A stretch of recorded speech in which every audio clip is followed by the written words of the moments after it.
The following podcast is being brought to you by the Defy Life Podcast Network.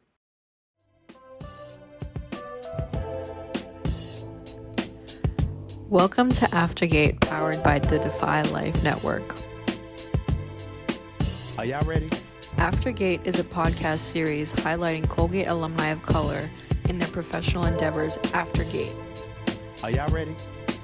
Aftergate is hosted by Alvin Glimpf, aka Al, and Herman Dubois, aka Jerry. Are y'all ready? We are doing Aftergate because Colgate University has produced innovators who have changed the world every day, yet many alumni of color and the mainstream Colgate community are unaware of the amazing accomplishments of alums of color. Are y'all ready?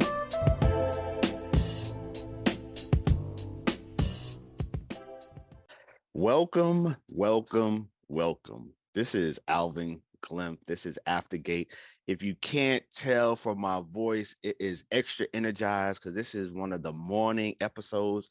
And for our listeners, you know, there is always a different energy when we record in the morning. So I'm bringing that Saturday morning energy to you.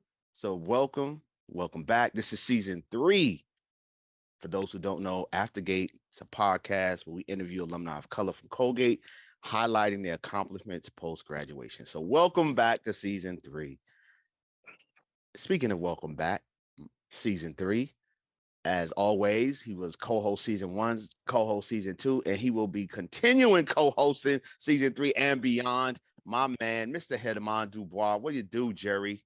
What's going on, brother? Happy to be down with this Colgate movement and this AOC movement. I think that just the fact that we started this 2 seasons ago with really no idea how big, where it would go, who we would touch. I am truly grateful for the opportunity because every time I think we've hit certain milestones, it just becomes another opportunity to think about how much further we can go and how we can impact the lives of both current alumni of color and future alumni of color as we really, get folks to share some real intimate parts of their journey and how Colgate was a part of that. So I'm excited, and I thank you continuously for the opportunity because I remember when you came up with the brainchild and you threw it out there, and I was like, oh, this is going to be fly. I want to be down with this. And so, yeah, man, season 3, let's get it.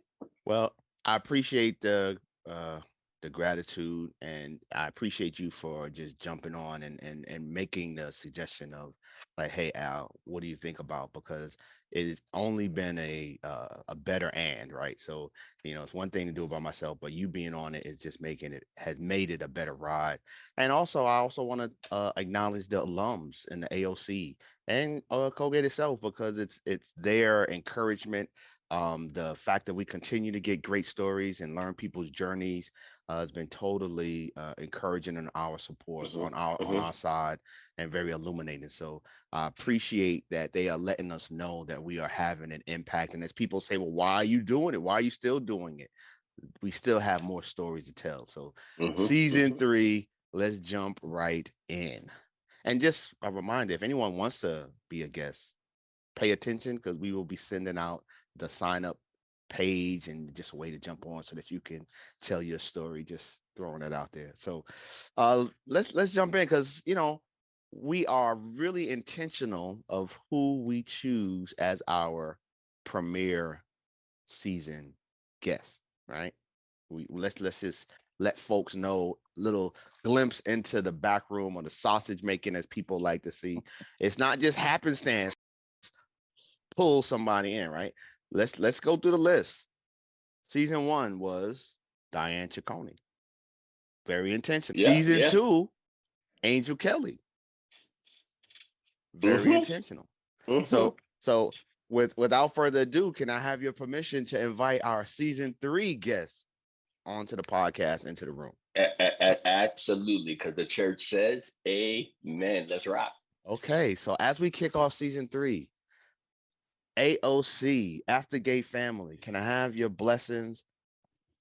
We are about to bring into the room the one, the only, a true servant of alumni of color, a true servant of the institution, Miss Veronica McFall Willoughby, class of 1989.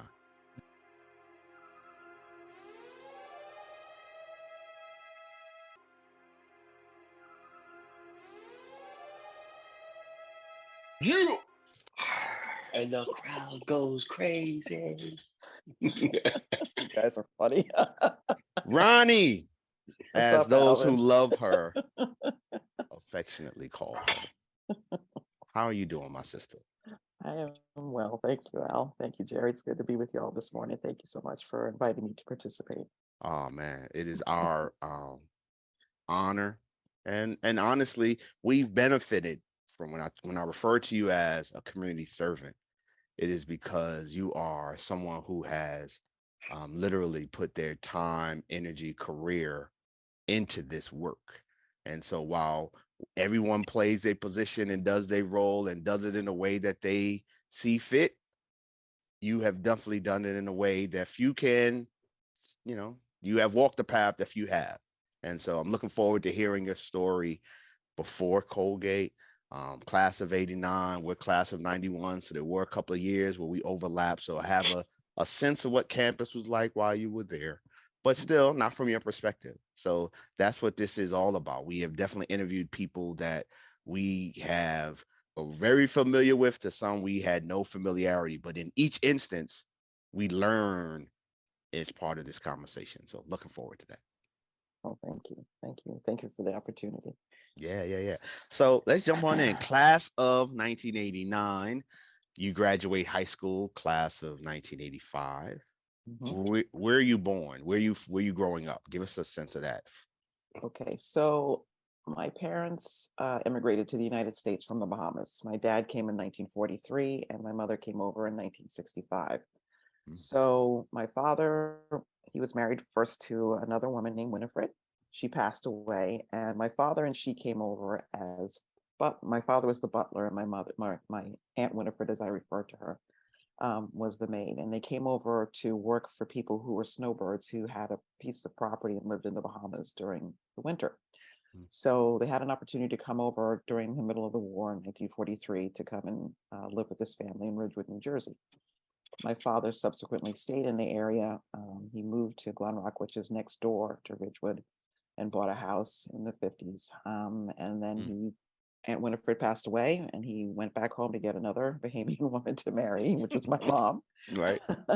And she came Let's over, go. and yeah, exactly. It's like, come on, let's go. And so she was a nurse, registered nurse, had a great career. Came over in 1966, right before they decided to have me. And my mom moved over in March of 1966, and I was born in December of 66. And we've lived in Glen Rock ever since. So yeah, so that's kind of where my family settled. And I'm the eldest of three children, my brother in the middle, and then my sister Kathleen, who's Colgate class of 1992. So, if you go back to the time of early 80s, mid 80s, think about what life was like for you, what life is like in the world. If you can kind of help paint that context of what is your experience as you're coming into Colgate so people can get a sense of what that life was like. And please put in perspective Glen Rock, because for a lot of folk, maybe they're Mhm. not familiar. I mean, they think of the Northeast, but give us a little bit more on what was your community like, and what were those dynamics and how they played in shaping who you were as you began to think about that next chapter in your life. Good point. Yeah, thank you for both questions, because where I grew up really has shaped who I am, Mhm. and how I walk through the world. But basically, Glen Rock was a very, very white community. I can always remember there were 4 Black students in our graduating high school class in 1985. So from nursery school all the way through, I lived in this community, going to, church in this community, being a part of activities, being in the marching band in high school, being a part of American Field Service, which is an organization that helps to encourage young people to learn more about cultures in different countries, and have the opportunity to live in Spain, for example, when I was in high school. We had one Black guidance counselor in our high school, and even though she was not my guidance counselor, she still was very influential, and her name was Dr. Mabel B. Perry. Mm. She was very influential in terms of how I learned about Black history and Black culture, because of course, in that time in the 80s, it was not taught in the school system, not in New Jersey, at least. I know my mom had a friend who taught Black history and culture as part of the New York City public schools curriculum for many years. But in New Jersey, that was not part of our curriculum. So everything I learned about being a person of color in America came through the experiences that Dr. Perry provided us through the African American History Club. So that was one piece. But the other piece of understanding who I was and am as a person came through my parents. Both of my parents are from the Bahamas. Like I said, my mother was a registered nurse. My dad, when he came over, was a butler, but he was truly a person who loved to serve others. After he finished his career as being a butler, he ended up getting a job in the Ridgewood Public School System and was the head custodian at one school for 35 years. He opened the building on its first day and he closed it when he retired in 1985, which is when I went to school. So my father was a retiree when he sent me to college, and I was the eldest. So basically, growing up in a predominantly white community, you become very, very aware of who you are because you don't have many folks who look like you in your, high school. That, my sister and brother were there also, but, it wasn't an en masse of people of color or Black students for that matter. So you kind of go to school, you walk around in these predominantly white spaces, you go home and everything's different because you hear your parents' accent, you hear, what their day is like. You learn more about your culture through the food that you eat and what you hear. Family coming through and visiting from the Bahamas, oftentimes in the summer, to help keep our culture close to us and us to our culture. But growing up in, a predominantly white community being an African American in America. So I had to live between two worlds. I lived between being a Bahamian and then being an African American, and appreciating the struggles that African Americans had to go through just to make it possible for me to be even able to go to the schools that I was able to attend. So appreciating that and growing up with people who in our Black community I call it, there are a couple of streets nearby our house that mostly Black African American people lived. So we kind of had like an inkwell, as I call it and refer to it, and then on top of that, some of our cousins, my father's cousins, lived nearby because some of their relatives came over too as servants in the 40s and 50s from the Bahamas to the States. So I always remember going over to my Aunt Clee, who lives around the corner. She's now 97 years old. Wow. And who, her house, my parents' house, they would host events, they would have people over for dinner, for, lunch, for, picnics in the backyard. And you'd hear all kinds of accents. You'd hear from people who were from Trinidad and Tobago, from Guyana, from Jamaica, from the Bahamas. And that really helped me to get a stronger sense of who I was in the context of America. So all of that really played a role into creating who I am now as a person and making me realize and value how important Black excellence. Organization called the Order of the Lamp that was started by some folks who came from South and folks who came from Bahamas, and they created this organization to help encourage Black students to do their best and giving them financial, awards towards scholarship in college. So it was a small group, but it was a group that really, really put a lot of effort into raising money to help young Black students achieve their goals. So it was a very interesting community, and I really miss that community because a lot of those elders are no longer with us. But I was very fortunate to be able to grow up with that kind of love and that kind of pride, despite the fact that we were in a predominantly white community. So that's kind of where I come from, Jerry. But all of that impacted who I became as a working person later on down the road. Wow. So how did you hear about Colgate? How did you get introduced to Colgate and make that transition up there? So I wanted to go to medical school. I always wanted to be a pediatrician because I loved kids, and I had a really cool pediatrician. His name was Dr. Steckler. And back in the day, that's when doctors still practiced medicine out of their homes, and his office was his home. So we would go to Dr. Steckler. He was in the same town. He was like 5 minutes away. Go to his office. He was very funny. He had the best way of giving you shots. You didn't even know you got your shot because he just distracted you so well that you're like, oh, and he's like, bam, and you're done. You're like, you didn't even get the chance to shed a tear because he was already finished. And so with my mother being a registered nurse, she made all of us, me, my sister, and my brother, volunteer at the local hospital. So we all volunteered at the hospital. I volunteered there all 4 years of high school, and wanted to become a pediatrician. So my mom, being a nurse, she did a lot of private duty for people. And so she had a client who my father had introduced her to, whose name was J. Gibson Morrison. And Mr. Morrison lived in Saddle River, and he was a Colgate alum. So my mom, after Mr. Morrison's wife passed away, he asked my mom to come and help, every couple of weeks to come and help him out, because he was, a single man at this point. And so she would help him out, and then, he knew us as children, watched us grow up. And one day he turned to my mother and said, Evangeline, where is Veronica applying to college? And so she told him, oh, she's applying to this one and this one because, she wants to go to medical school. And these schools had pretty good reputation for getting kids into medical school. And so he said, oh, that's nice, but I want to take her to Colgate, which is where I went to school. So this alum from the class of 1937 took it upon himself to take me in his maroon Cadillac up to Hamilton, New York. Wow, his maroon Cadillac. Maroon Cadillac. Okay, okay. Hey, but you was rolling in a caddy, so hey, it could be pinstripe with polka dots. Okay, No, it's okay. I'm saying the maroon for Colgate. That was the connection I'm making. Like, he's just like, no, I'm repping Colgate even when I go to the supermarket. Y'all don't understand. Exactly.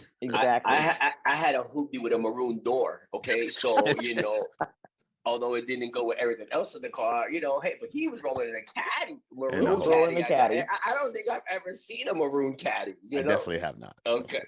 Yeah, well, his was maroon, and that was totally intentional. Of course. Yeah, it was intentional because he had, classmates who were, he still kept in touch with them.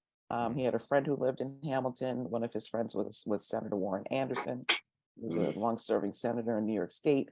So, he took me up there. I interviewed with John Lefevre, who worked in admissions, retired IBMer, class of 1941, who, was like, well, if you want to go to medical school, you're going to have to take, biology and all this stuff like that. And And I was like, okay, I got it. So I had already taken all of my prerequisites in high school, taking AP classes and stuff like that. So I'd made the decision to apply, early decision to Colgate. And I got in. And that was just great because they had everything I wanted. They had the sciences, they had Spanish because I really loved the Spanish language, fell in love with that, as a young person and wanted to continue my study of Spanish. So that's kind of how I ended up going to Colgate, was because of an alumnus who, said, no, you're not going to apply to those schools. You're going to go up and see my alma mater. Wow. OUS, were you a scholars candidate? Did you have to do the summer program or no? No, I wasn't invited to the summer program. And in a way, I wish I was part of the summer program, because I really made a lot of friends who were in the summer program after the summer was over and we all came in the fall.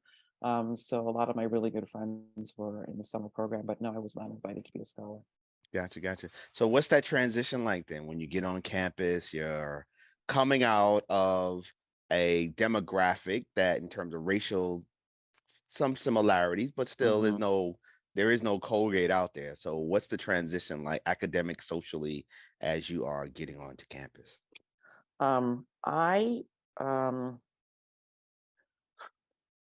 For me, Colgate was a lot like my high school demographically. So my transition was for anybody who's coming to a space where they have not lived away from home, unless you went to boarding school. I think those students had an advantage, clearly had an advantage because they went to boarding school. So they were familiar with, making the transition from living at home to coming to school in academic environment, residential academic environment. For me, it was it was big. It was really, really large. I ended up living in KED. My roommate was from Westchester, and KED was great. Was a great place to be because I always remember our first couple of weeks together. Everybody on our floor we all went to dinner together for the first like maybe 4 or 5 weeks until we all, were able to, move around, meet people and make different friend groups and stuff like that. So that was really wonderful to be able to have that kind of like foundation that, at least everybody on third floor Dodge and KED, we were all, we all knew each other. We all looked out for one another. It was really, really special. But as you move and learn about Colgate, what it has to offer, you kind of move around, get to meet other people from different places. You start making lunch appointments for people, or you study dates and things like that. And so, for me, it really allowed me to have the opportunity to meet people from all over the world and also other parts of the country. So that transition was difficult, I would say, for any first year student. It's challenging, and I was really grateful that my head resident advisor was Tracy Clark LaRosselier, class of 86. Yes, class of 86. She was a Jersey girl too, so it was nice to have her in the building as well. Nice. Where'd you live? I know you mentioned KED, but the other 3 years, where else did you live? So freshman year I lived in KED. Sophomore year I lived in West. I think that was West 4th floor. Junior year, I spent the whole year abroad in Spain on the Madrid study group. Okay, so that's our freshman year. Yeah. Yep, that was your freshman year. And then my senior year, I came back and I was an RA in Andrews. Gotcha. Got it. So curious, we talked about the transition, socially and to some extent culturally. But curious as to what was your academic transition like? Did you, a lot of our guests many of them have expressed how that was one of the biggest hurdles, is sort of like whether they were in the summer program or not, that academic jump, and curious as to what was that like for you? Did you feel that you were prepared? Did the high school experience in Glen Rock aid you or not for what was to come? Experiencing Glen Rock was helpful, but I'm going to say this for all first year students. I really wish there was a bridge program to help every kid who transitions from high school to college, because I think that is the most difficult academic transition of all. I don't care, some kids, who've had the benefit of going to boarding schools or independent schools, they have some advantage, but I think that there needs to be some opportunity for a bridge opportunity for many students to make that transition academically from high school to private, whatever, comprehensive liberal arts college. It's hard because the workload is different. Don't let the fact fool you that you have 4 classes. Like, oh, 4 classes, that's easy. No, it's not. Because you have a lot that goes into each of those classes, the number of hours that you have to spend studying, preparing, etc. It's really, really challenging. And my freshman fall was hard. I took Bio 101 lectures, was huge, very challenging class. You get a textbook that's like, 3 inches thick. You're like, wow, that's a lot of information I gotta digest. And you really have to figure out what's the best way for you to study. And then also you kind of have to figure out, is this course the right one for me? Is this really answer? And in a way, the way that higher education is structured, you kind of have to figure it out within 3 semesters of what your major is going to be. So some folks are very intentional. They know automatically I'm going to be a bio major, I'm going to be a chem major, et cetera, et cetera. And I was pre-med, but my passion had always been Spanish and trying to navigate, parental expectations, community expectations, your personal expectations, your interest in what you want to pursue and how, what would make you happy during your 4 years in college. And so for me, I had to go through all of that, saying to my mom, look, I'm not pre-med. I don't like bio. I don't like chemistry. It's not helping my grade point average because what they don't tell you ahead of time is your grade point average really does help you get to the next level. If you decide you want to go to graduate school or you want to get a job, that you need to take what makes you happy. If it's art history and you're good at it, you get a 4.0, that's terrific, because you know what? That's what's going to make the difference when you apply to graduate school. So I worked hard and, pursued Spanish, which was my passion. And I'm glad I listened to myself and did that. But I do wish that I had a mentor who would, said to me early on, look, it's great to be pre-med. If you want to do that, fine. That if you finish your 4 years with a good grade point average and you still want to do that, you could do a post-baccalaureate program. Best kept secret in the world. If you want to go to medical school and you have a good undergraduate program, there are lots of people who do post-bacs and still go to medical school. And I wish somebody had told me that. But these are the things you learn along the way.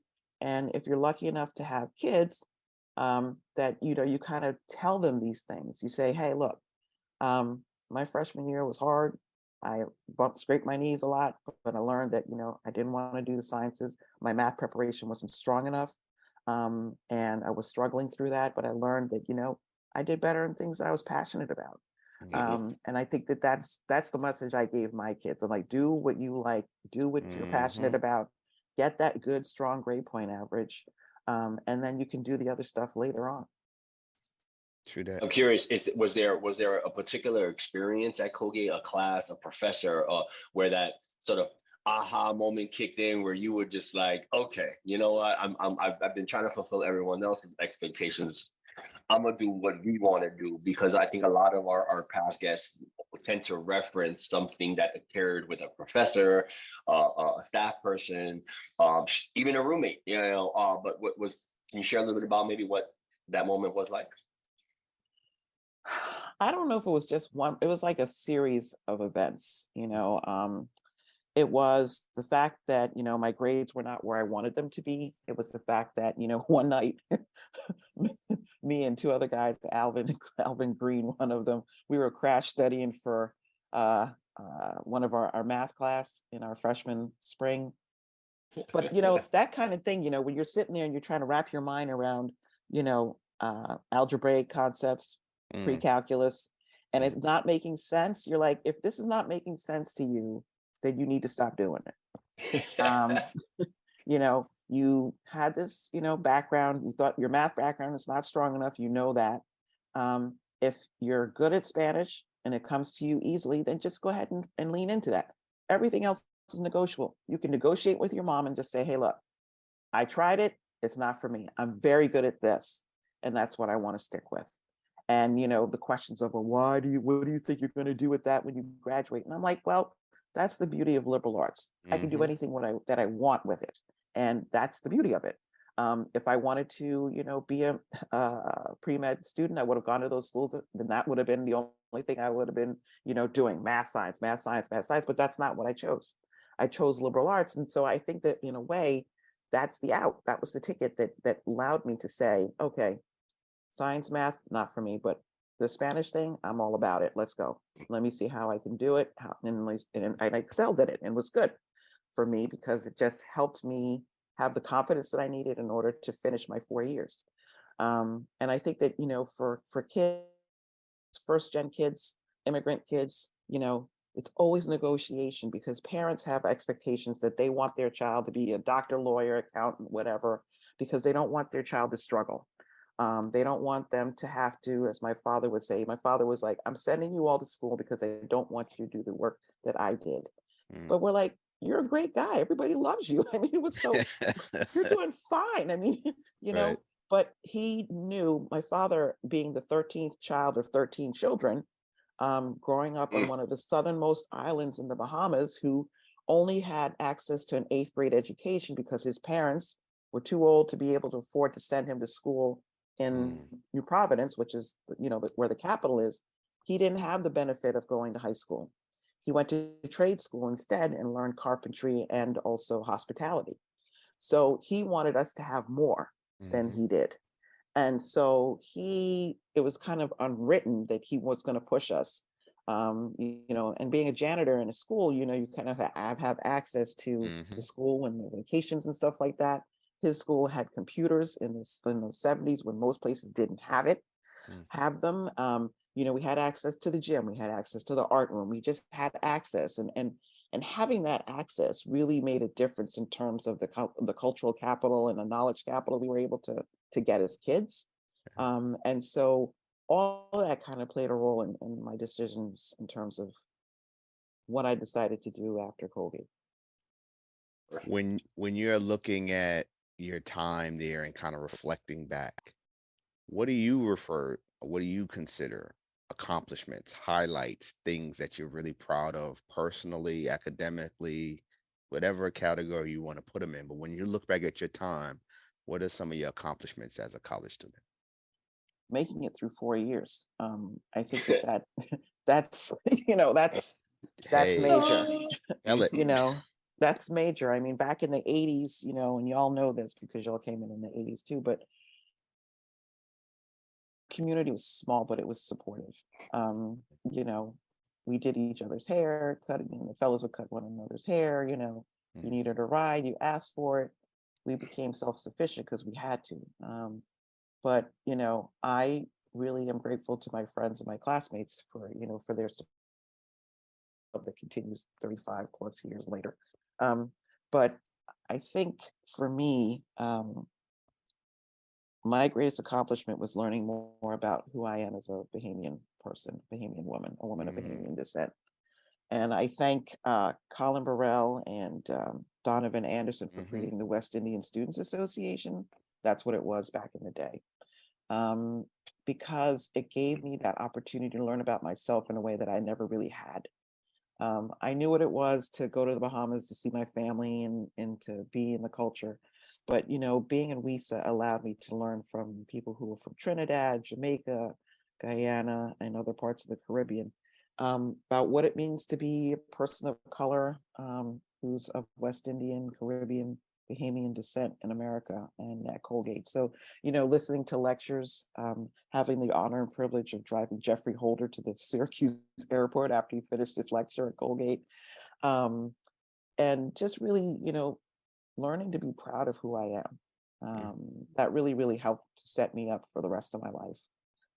And then, of course, having parents who were, it was an unwritten rule that we were going to go to college. It was just unwritten.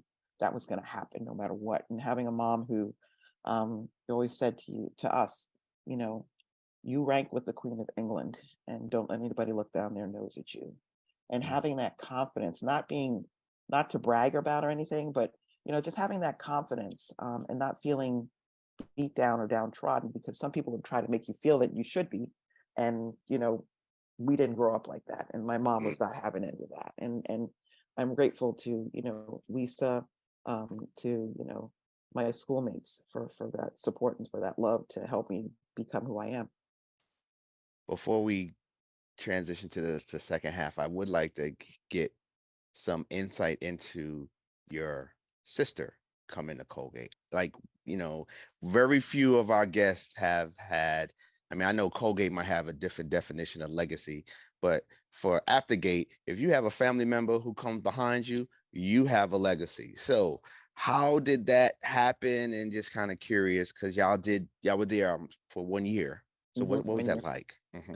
So my sister, who's way smarter than I am, decided to come to Colgate. And I was like, didn't Stanford send you a letter? Don't they want you to come out there? Because, she's younger than me. And, that dynamic always is in play. And I told her last night that I was going to be on this show. So she's going to kill me, but I don't care.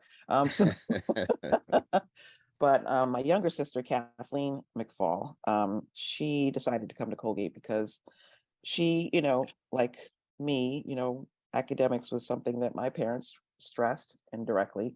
And, she always walked around with a dictionary. She was in love with words. She took Latin in high school. She just was curious. She had a very curious mind.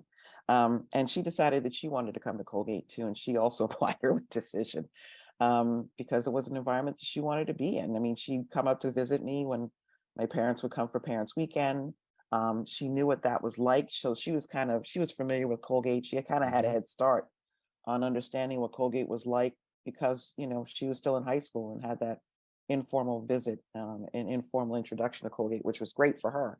So, she came in, I was a senior, and for her, like I said, the freshman year is really challenging. You're trying to meet people, you're trying to learn the place and the culture, but she would come up often. We'd have dinner frequently in the dining hall.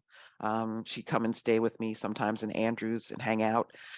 So for her, I think it was nice to have a sister there and to make that transition. So it was good. So it was kind of cute. And I was really, really lucky that after I finished Colgate and went to graduate school and came back to Colgate, I actually worked at Colgate in the admissions office after graduate school. That was my first job. And so my first year working there was my sister's senior year. So working with alongside her, I'll always remember that she came back from study group in Mexico because did her study group with Marilyn Thee, Mm-hmm. and she decided she wanted to write an honors thesis.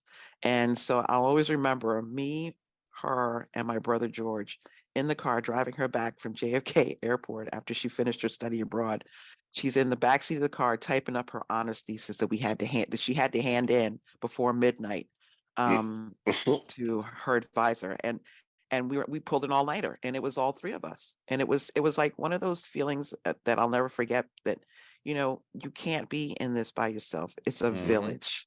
Mm-hmm. And that was that moment where the next morning we're all tired. I got to go to work. My brother has to fly from Syracuse to work at JFK because at that time he was working for an airline. Mm-hmm. And my sister gets to sleep because she finished what she had to do. But thanks y'all. Thank you. But it's just one of those examples about a village, standing behind somebody to help them accomplish their goals. And so I think she had a good time. I think she had a good experience. Awesome. Great place to stop. So we'll put a button on the first half of this conversation and come back after the break, after we show some love to our sponsor, and wrap it up with Ronnie McFall, Willoughby. So this episode is sponsored by Hope Murals. Hope Murals is a nonprofit that provides adolescent youth with an interactive experience of creative expression via an urban arts platform that stimulates both mental and physical development. Please visit their website at www.hopemurals.org to learn more and find ways you can support the work they do. Welcome back.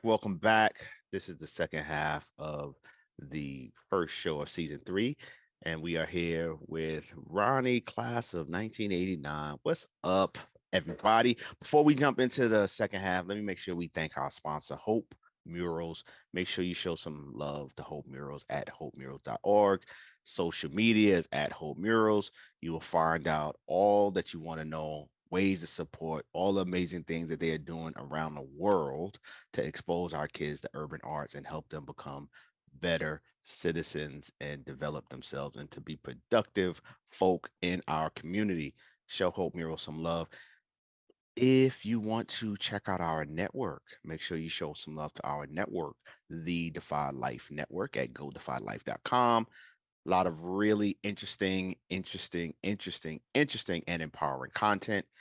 Show them some love. And they also have a podcast hub where you can find Aftergate and all other types of podcasts at DeFi Life Pods with an S.com. And remember, you can find Aftergate on all of your major podcast streaming services: Apple, Spreaker, Spotify, iHeart. We are all of those. So show us some love, everybody. But I will now pass the mic over to my co-host so he can bring us into the second half of the combo. Welcome back, fam. This is an awesome discussion as we have the myth, the woman, the legend, Sister Veronica McFall, who was in many ways instrumental for many of us in our experience at Colgate, both as a student and as an administrator. But before we get into sort of life post-Colgate, there's a subject matter that's near and dear to our hearts in this time in our society when we think about the state of affairs of our young people, of our youth. And, there's a lot of different aspects that, if you are a parent, if you're an educator, if you're just a community member and you see all that our young people are exposed to, the good and the bad, I think it raises a bit of an alarm. And I'd be very interested, Sister McFall, in getting your spin and your perspective on, where we at with these treasures of our young minds, and what are our calls to action as educators and as practitioners of youth development that you would recommend as you see what they're faced with, the opportunities, but also the obstacles that they encounter day in and day out. That's a great question, Jerry. And I am a little bit concerned about what I see with young people. There's so many things being thrown at them, things that they hear, things that they see. Try this, do that. These challenges that are just don't make any sense. It's like, I think for young people, they have no, some of them, not all. I think that, one thing that some things in social media has kind of like beat into us subconsciously is that you have to like everything.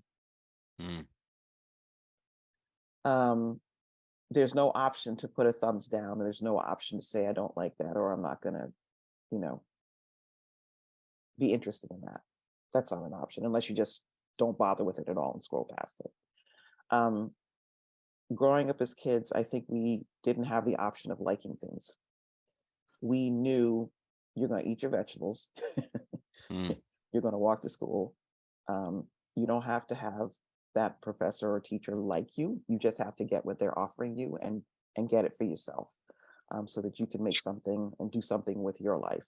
I think we're into this like culture, and I think because we're into this like culture, I think unfortunately some young people don't have that self-confidence that they should have, that we had to have, that have helped us to get to where we are right now as adults. I think that, I'm afraid for young people that they haven't put on those filters to have that self-confidence. And that's concerning to me, because when you don't have self-confidence, you don't have self-awareness, people can put and throw anything at you and you're going to accept it and think that it's truth. And I'm very concerned about that. So, for parents and educators and practitioners, I think we need to be careful what we say and do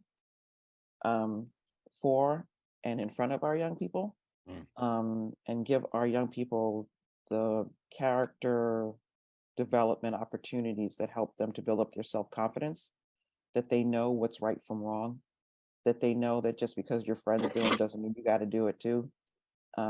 That sometimes leadership is a very lonely place, and that's okay.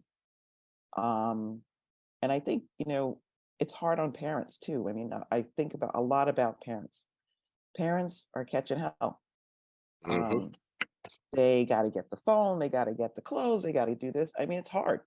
It's like, but what do you do when you're trying to do the basics and nobody's trying to help you? They're trying to, not help you, not saying, well, here, let me do this for you and your kids, or let me help your kids.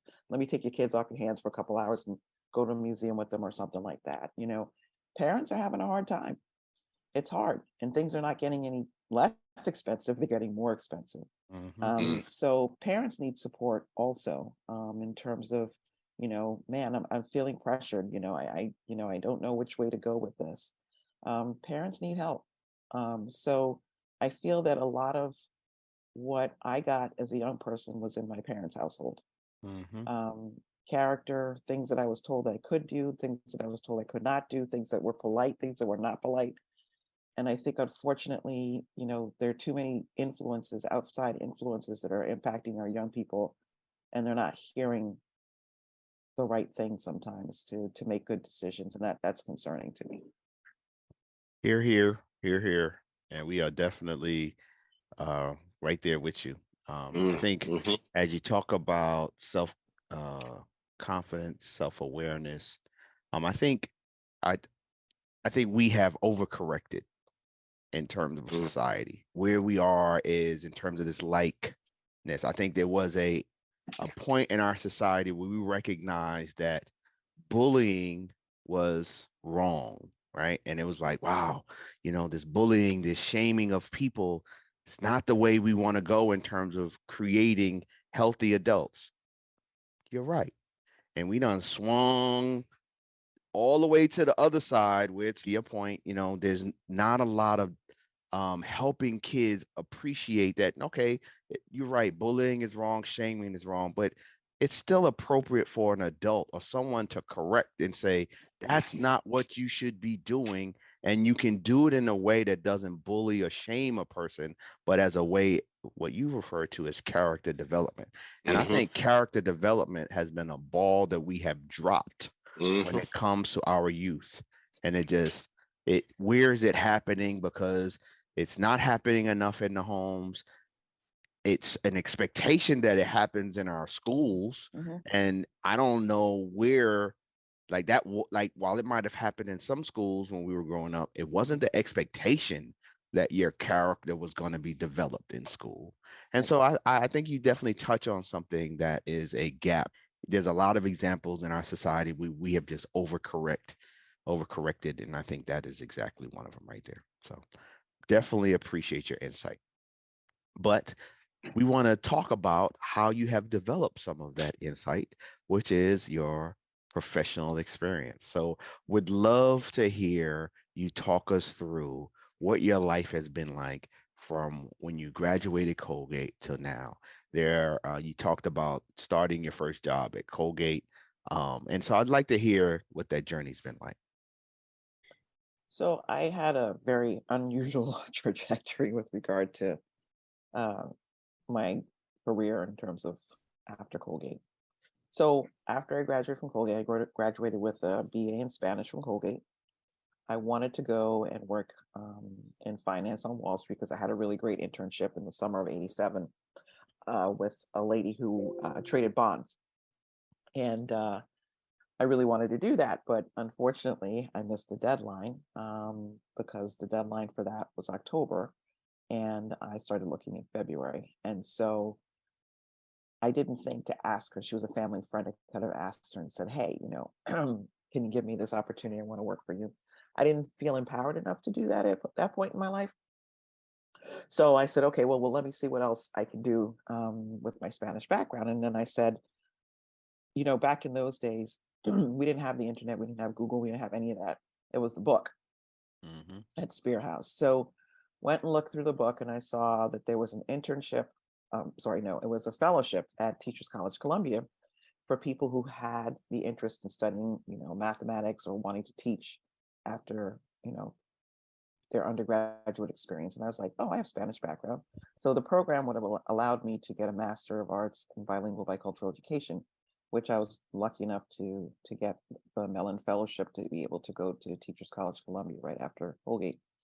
So I spent 2 years there, and then my mentor offered me the opportunity to get an MED in curriculum and instruction, which required me to stay another extra semester.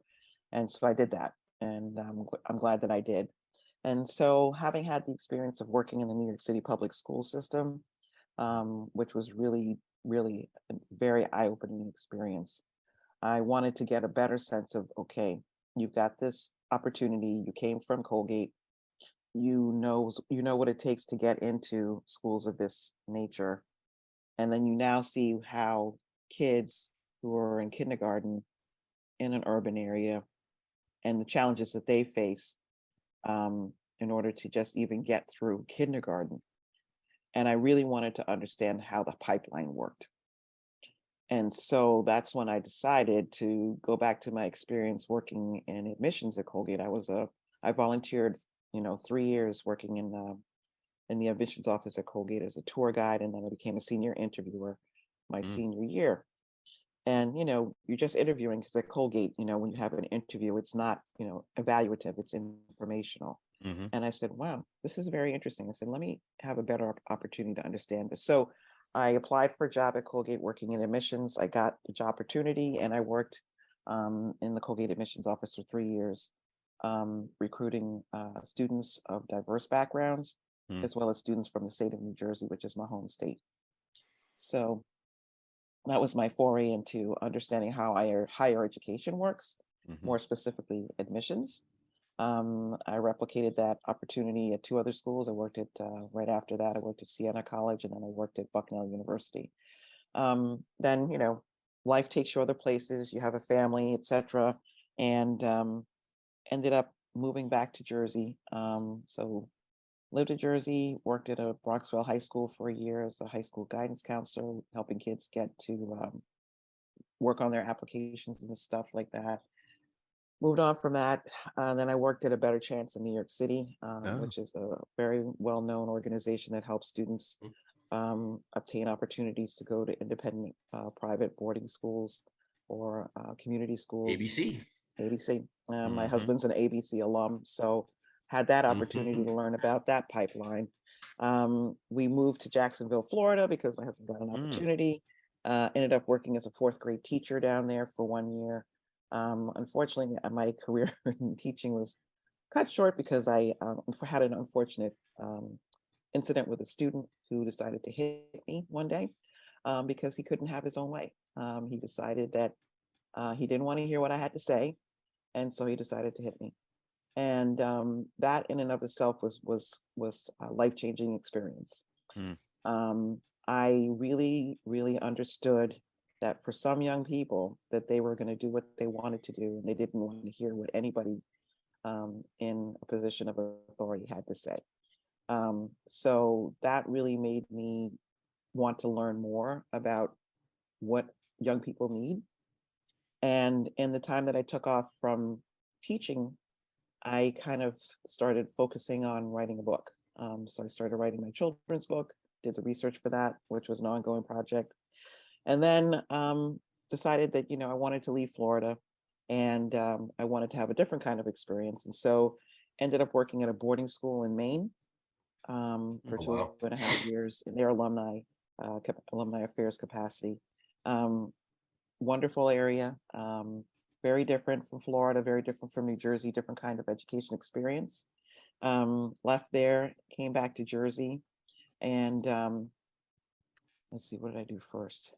I did some consulting. I did some college consulting with a former colleague who worked at Siena, helping kids with their essays. And then decided that I wanted to get another opportunity, end up working at Lehman College in their opportunity program, kind of working with their financial aid folks, being a bridge between financial aid and their opportunity program, and helping students navigate the financial aid landscape as they were applying for the summer program through Lehman College. So working with a very diverse group of students, learning about their processes with regard to financial aid and also the opportunity program. And then got an opportunity. There was a job that came open at Colgate to work in alumni affairs at Colgate, and applied for that. And I worked there for 5 years. And that was a good experience as well. Learned a lot, had a lot of opportunity to learn more about alumni experiences, hear alumni stories, how they encountered Colgate, how they worked their way through Colgate, what they did after Colgate, and trying to encourage alums to come back to help the next generation be as successful as they were. Some people had a great experience, some people had very challenging experiences. It really ran the gamut. But you also have to keep in mind that, when you go to college, you're still when you start college, you're like 17, 18 years old, you're still a young person and you're still developing. And so all of those experiences of places that I've worked and encountered and things that I've learned and along the way really have shaped my identity as an educator, as a parent, and as a person living in America. And we have a lot of work to do.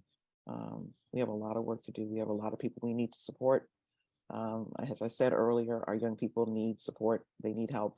Our parents need help. Families need help. And if we're the wealthiest country and one of the wealthiest countries in the world, we should be doing better. So you talked about the children book. I would love to hear about, one, the process of writing it, but also give us a synopsis of what it is, and would love to hear a little bit about that experience as well as an author. That's a journey. That one kind of came about because my father passed away in 2006. My kids were very, very close to him. And I wanted to give them something that allowed them to learn more about where grandma and grandpa came from. And so my kids were still in elementary school, and I started toying around with, let's see, what do I know about the Bahamas? I started with what I knew, places that family members and cousins had exposed me to when we go to the Bahamas for vacations, etc. And then did a little bit more research into learning more about children's books. So spent a lot of time in the library, just pulling books off the shelf, looking at different alphabet books that include the geography and teaching kids about their letters, etc. And just lots and lots of drafts, lots of going to conferences, lots of reading about how to do things online. And joining the Society for Children's Book Writers and Illustrators was helpful, because you get to talk to professionals who do this for a living, who are illustrators, people who write, people who are, publishers, etc. So it really was a process, but it was a good process, and it was a learning curve that, I really enjoyed. I like doing the research.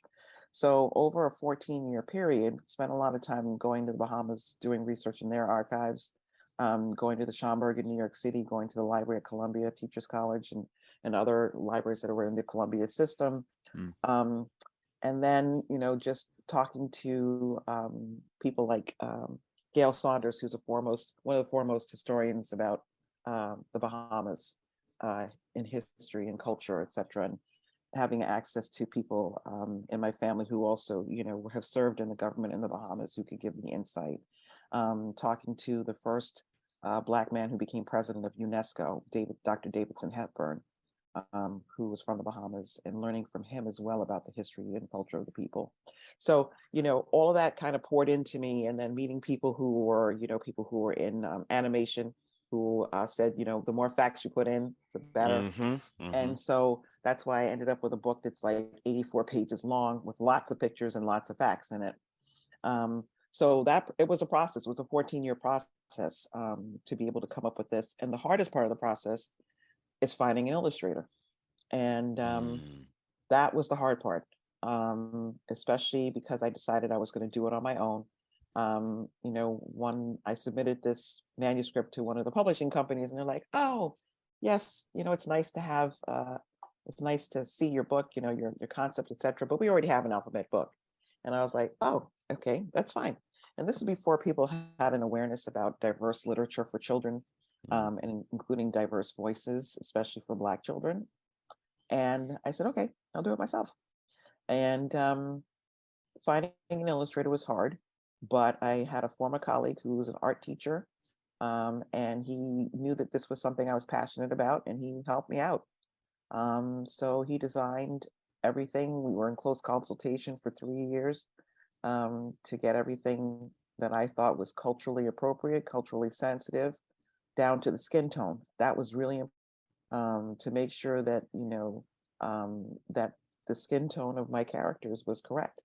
And going back and forth and doing Zoom meetings and phone calls and text messages and approving things. And it was a huge process, but I'm very happy with what we've created, to encourage young people and to help other people learn about the Bahamas and the history and culture of the people.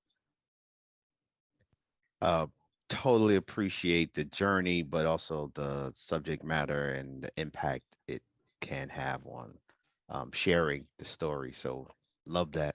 But also want to take some time just to acknowledge in your role as alumni affairs how the access and representation made a huge difference in terms of alumni color experience around the country. So want to acknowledge the contribution that you had in that role, but also as you were talking, and I remembered, it was your programming during the pandemic that was the impetus for this podcast. And it was the program that you put on. I still remember it, with Darian McFadden, Carla. But it was that panel that helped really just reminded us that, wow, we don't really know what all of us are doing and their stories and the impact that it could have if we had a greater awareness and appreciation of, as alumni of color, of other alumni of color. And it was, well, damn, now what could we do to help with that? And so thank you for your efforts in bringing us together, because again, it was that effort on your part that ultimately was the ramp for Aftergate. So appreciate that. Well, thank you guys for doing Aftergate. Our voices need to be heard. And if anything that I was able to accomplish during that time is to make sure that you all were heard and seen. Because I felt that, we're 10%, alumni of color, about 10% of the overall alumni body. And, we needed to be heard and seen more. There are lots of us out there doing fabulous, incredible things.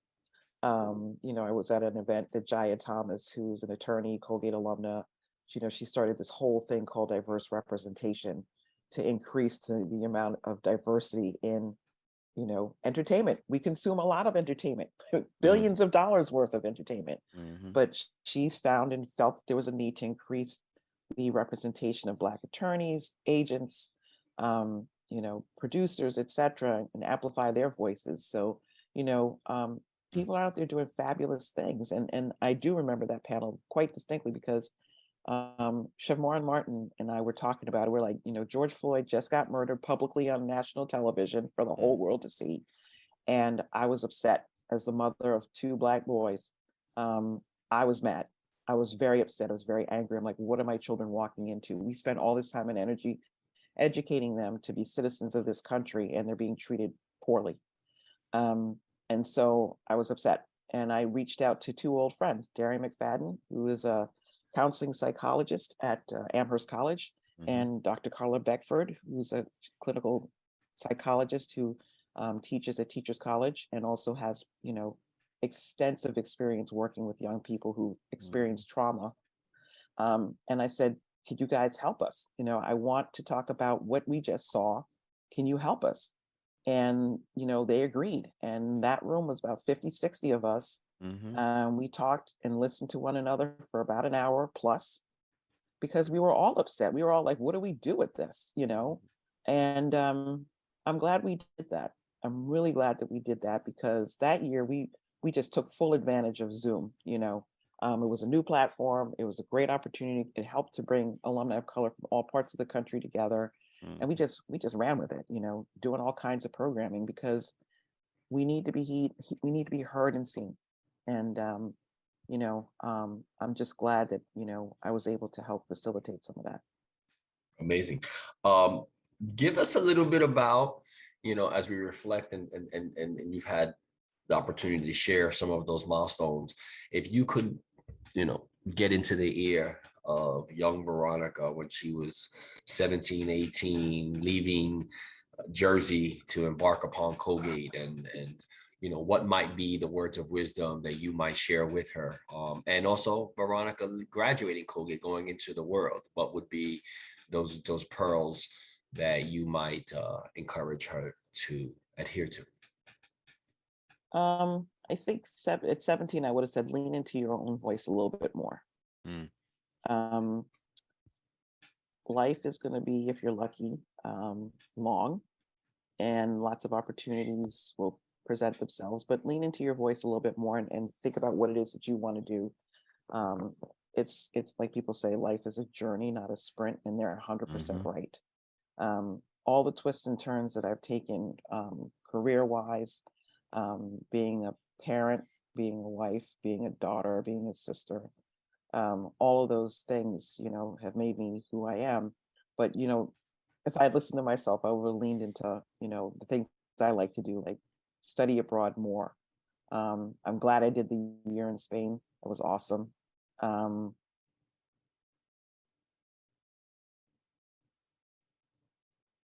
But just lean into yourself a little bit more in what you want to do. And then the other thing, after I graduated, I would have said to myself, be a little bit more aggressive. If you want to go ahead and work on Wall Street, it's okay. You could take a break for a little while, go to graduate school. But if that's what you want to do, then go for it and find a way. Use that Colgate network to find your way into it. Because, like I said before, liberal arts is really a beautiful thing.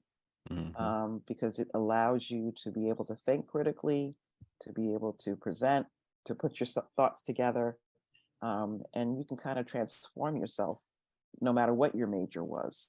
And we see this time and time again with our alums. They start out with one career and then they're like, oh my, I like this and I'm going to try that. And so, I think be a little bit more aggressive sometimes about what you want to do and not hold back if that's what you want to do. And I think that served me well when I decided about doing this children's book. Is I could have just accepted no for an answer from this major publishing company. But something said to me, you don't have to do that. This is not that hard. And it really wasn't that hard. It was just a matter of doing the research and putting the time in. And yeah, sometimes you have to lean in and you have to be aggressive. Lean into your own voice and be a little bit aggressive about what you want to do, and find a way to get it done if you want to do it. Appreciate those words. As you mentioned, using the network, here's the opportunity to use our network because we always like to give our guests an opportunity to promote whatever they would like to raise awareness and to also encourage our fan base, our listeners to show some love because that is another reason why we have this platform. Well, I'm grateful to you both for creating this platform. You're helping to amplify the voices of alumni of color.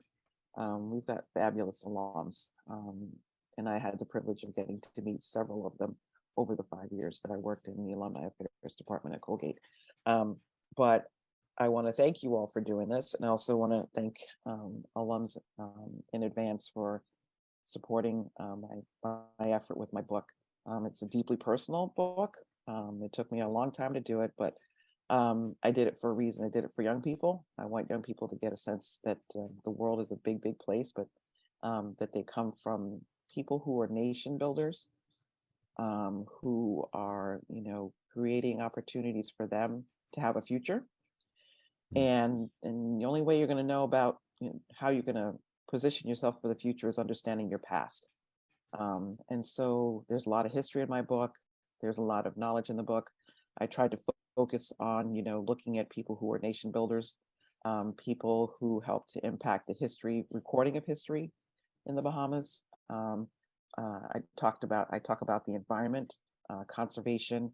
I talk about the wildlife and the ecosystem of the Bahamas, because the islands are being threatened with climate change and everything else, and other pressures that are being put upon it from an environmental perspective. But I just wanted to draw attention to the Bahamas. It's a country of 700 islands, and it's about a 45 mile. I'm sorry, more than 45 miles. I'm going to take that back. The archipelago consists of 700 islands, and it's a country that's cohesive in its values. And I wanted the world to know that, the Bahamas is a beautiful place, beautiful beaches, great food, etc.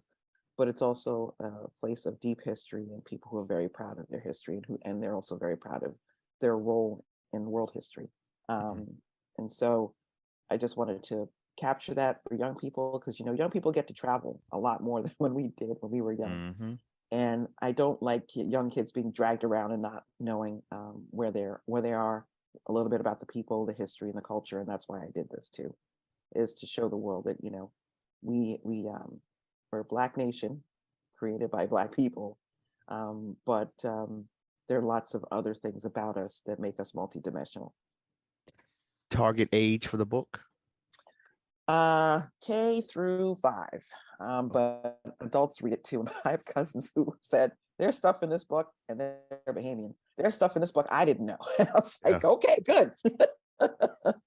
Tell us, plug how we can get it. Website, where's it at? Are you targeting any book signings, any releases? Let's get it out. Well, I've been fortunate enough to do a little bit of those things over the last 3 years since the book was released. I was intentional in releasing it in 2020, which would have been the centennial of my father's birth. So it's available on Amazon. There's a hardcover version, there's a softcover version, there's an ebook version on Amazon. On my website, veronicamcfall.com, would take you to the publishing website where you can purchase the collector's edition. It's part of the first press of 1,000 copies that I made. So that's a special collection if you wanted to have that. Book signings, I have no book signings lined up right now. But I'm sure there will be some in the future. But happy to sign folks' books for them if they want me to. Just, send me a note. And I'm always on LinkedIn, so send me a note. Just say, hey, I want you to sign my book, and I'll make every effort possible to sign it for you. Much appreciated. I will get me a copy, but also get my son a copy as he is a second grade teacher.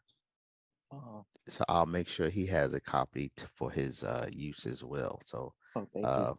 much appreciate what you're doing. Any last words before we sign off? Thank you. Thank you for the opportunity to serve my Colgate family. Mm. It's been an honor and a pleasure. You guys are phenomenal for doing this show. Keep doing what you're doing, and let's just keep celebrating each other and our what we've been doing for the last couple of generations. To thank those pioneers, the class of '74, pioneers in the '60s who stood up for us and stood up for diversity at Colgate. I got a little bit of a list, if I may. Please. So, just thanking a bunch of people like Diane Oh, yeah. Ciccone, James Ciccone, Justin Jackson, the pioneer women of '74, Dimension Reed, Clarissa Shaw, Leroy Cody, Leroy Potts, Vaughn Carney, Elwood, Woody Berry, Donovan Anderson, Colin Burrell, James Groom, Sandra Matthews, Stacey Oglesby, Nam Nguyen, Rachel Huang, Sandy Lee, Siobhan Martin, Carla Beckford, Darian McFadden, Kalechi Ogu, Tracy Miliango, and the list can go on and on. The legends, the legends. People who stood in the abyss for us, so I'm grateful to all of them, and I'm grateful to you guys. Keep going, keep doing what you're doing. That was awesome. That really Yeah. was nice. So thank you. This has been another episode of Aftergate Season 3, the first episode of Season 3. Thank you to our guests. Thank you to our listeners. As always, Aftergate is powered by the Defy Life Network. Make sure you check us out in the future. All of your favorite podcast streaming platforms. We got many, many, many more dope episodes to follow this year. Some things that are just bubbling up and guests that will be bubbling up. So looking forward to that. And remember, the Colgate of your day is not the Colgate of today, and it's certainly not the Colgate of the future. Peace, family. Shh. You hear that? Listen closer. That, my friend, is the deafening sound of focus. It drowns out all the useless noise that can clutter the moment. Naysayers don't exist. Haters? Smaters? The peanut gallery? Who's that? When you in your zone, all that noise and all that buzz is just elevator music. So, enjoy your journey, focus on your goal, and bask in the quiet roar that is progress. Because when it's your time to shoot that shot, spit that verse, or close that deal, the only voice that matters is yours. Defy Life.